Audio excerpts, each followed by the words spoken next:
పూర్వం ధర్మదత్తుడనే వైశ్యసత్తముడు ఉండేవాడు. అతనికి రాజదత్తుడు, ధనదత్తుడు అనే ఇద్దరు కుమారులు. ధర్మదత్తుడు మొదట నిరుపేద, కాని అదృష్టబలం వల్లనూ చాకచక్యం వల్లనూ కోట్లు ఆర్జించాడు.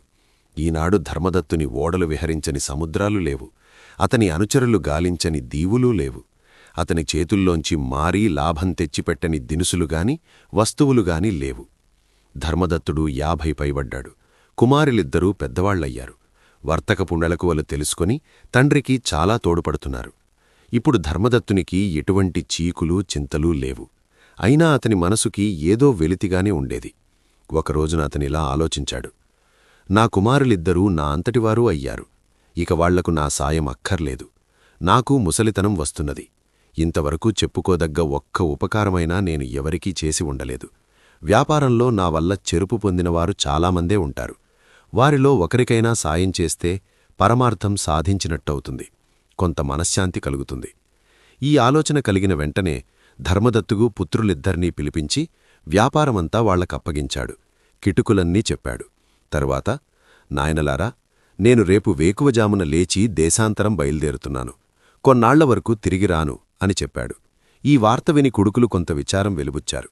కాని పెత్తనం చేజిక్కినందుకు మనసులో సంతోషంగానే ఉంది. మరునాడు ధర్మదత్తుడు పెందలకడనే లేచి దేశాంతరం వెళ్లటానికి సిద్ధమయ్యాడు. కొడుకులిద్దరినీ పిలిచి, అబ్బాయిలు, వెళ్ళివస్తాను, భద్రం అని చెప్పి ముందడుగు వేశాడు. అతని చేతిలో ఒక సంచి మాత్రమే ఉంది. కొడుకులిద్దరూ సంచి చూశారుగాని దానిలో ఏముందో గమనించలేదు. ఆ సంచిలో ఏముందో తెలిస్తే వాళ్లు చాలా ఆశ్చర్యపోయేవారు.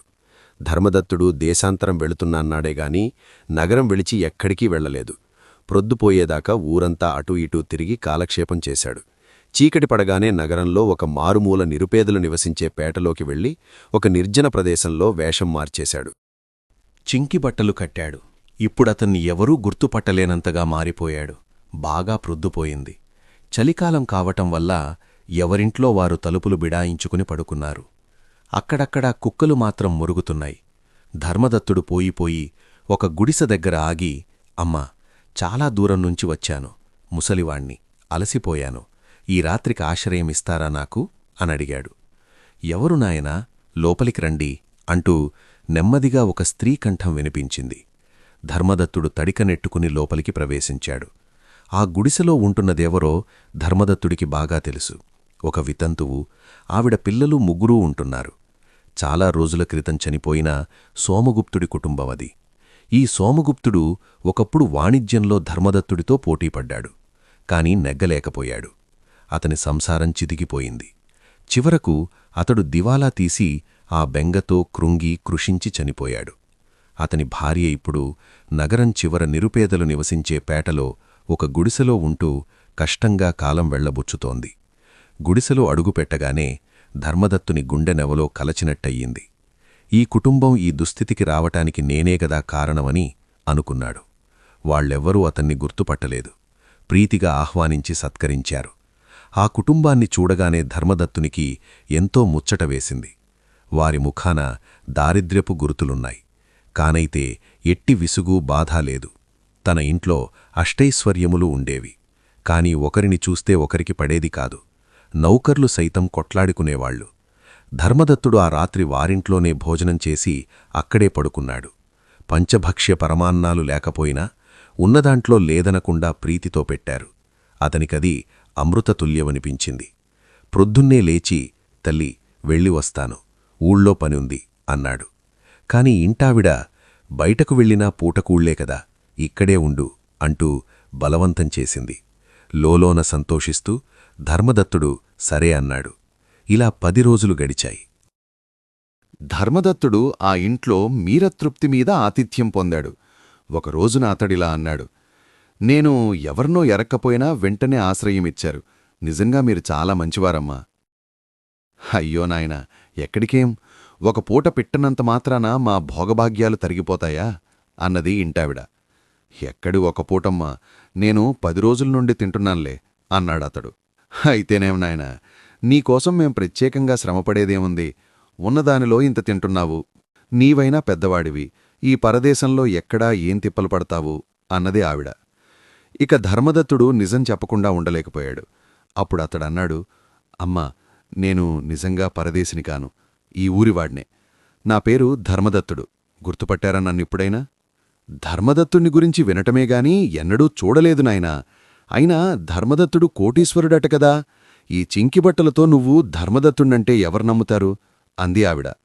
అప్పుడు ధర్మదత్తుడు సోమగుప్తునికి తనకు వ్యాపారంలో పోటీ జరగటం, సోమగుప్తుడు దివాలా తీయటం, ఆ కథంతా చెప్పాడు. కొన్ని కారణాల వల్ల తన స్థితిగతులు దిగజారిపోయాయని, అందువల్ల తాను ఆశ్రయం వెదుక్కుంటూ వచ్చానని కూడా చెప్పాడు. ఆవిడ పల్లెత్తు మాట అనలేదు. ఒక నిట్టూర్పు విడిచి, నాయనా, జరిగిందానికేం, పెద్ద వయసులో ఎక్కడికి మాత్రం వెళ్ళి ఏం చేస్తావు? మా ఇంట్లోనే ఉండిపో, నీకే లోటు రాకుండా చూస్తాం అన్నది ఎంతో ఆప్యాయంగా. ధర్మదత్తుడు సరే అంటూ ఒక్కసారి మాత్రం నగరంలోకి వెళ్ళి వస్తానన్నాడు. ఆ సాయంత్రమే ధర్మదత్తుడు వెంట తెచ్చుకున్న సంచి పట్టుకుని తిరిగి ఇంటికి వెళ్ళాడు. తండ్రిని చూసి రాజదత్త, ధనదత్తులిద్దరూ, హేమ్నన్నా, వచ్చావా? నీ సంగతే రోజూ అనుకుంటున్నాం అన్నారు. అందుకు ధర్మదత్తుడు, అత్యవసరమైన ఒక పని తగిలింది, అందుకని వచ్చాను. వెంటనే ఒక 10,000 మాడలు కావాలి అన్నాడు. అయ్యో, ఇప్పుడెలా? ఇంట్లో రొక్కం లేదే అని పెదవి విరిచాడు పెద్దవాడు. ఇంత మొత్తం ఇప్పుడెందుకు? అన్నాడు చిన్నవాడు. ఈ మొత్తం నేనొకరికిచ్చి సాయపడదలుచుకున్నాను అంటూ సోమగుప్తుని కుటుంబం సంగతంతా చెప్పాడు ధర్మదత్తుడు. ఇది విని అతని కుమారులు మండిపడ్డారు. చెమటోడ్చి సంపాదించిన ధనమంతా ఈ విధంగా కానివాళ్లకు పంచేసి గంగపాలు చేస్తావా? లోకంలో ఎక్కడన్నా ఉందా ఇట్లాంటిది? అని అరిచారు.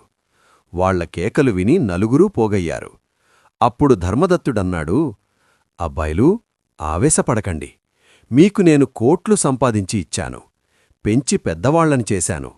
కాని మీరు నా నిమిత్తం 25,000-30,000 మాడలు ఇవ్వలేకపోయారు. అందుకని తగు జాగ్రత్తలోనే ఉన్నాను. ఇదిగో చూడండి అని సంచి విప్పి చూపించాడు. దానిలో లక్షలు ఖరీదు చేసే మణులు, రత్నాలు ఉన్నాయి. కొడుకులిద్దరూ తెల్లబోయారు. అందరూ ఆశ్చర్యపడ్డారు. ధర్మదత్తుడు మాత్రం నిదానంగా బయటకు నడిచాడు. ఆ సాయంత్రమే తిరిగి వచ్చిన ధర్మదత్తుణ్ణి చనిపోయిన సోమగుప్తుని భార్యాపిల్లలు ప్రీతితో ఆహ్వానించారు. ధర్మదత్తుడు ఎక్కడికి వెళ్ళి వచ్చింది, ఆ సంచి విషయమై ఎంత రగడి జరిగింది మాత్రం వాళ్లకు తెలియనే తెలియలేదు. వాటిని వాళ్లకే ఇచ్చేసి వారితో సంతోషంగా తన శేష జీవితాన్ని గడిపాడు. కథ నచ్చితే లైక్ చేయండి, మిత్రులతో షేర్ చేయండి. మరిన్ని ఆసక్తికరమైన కథల కోసం సబ్స్క్రైబ్ చేయండి.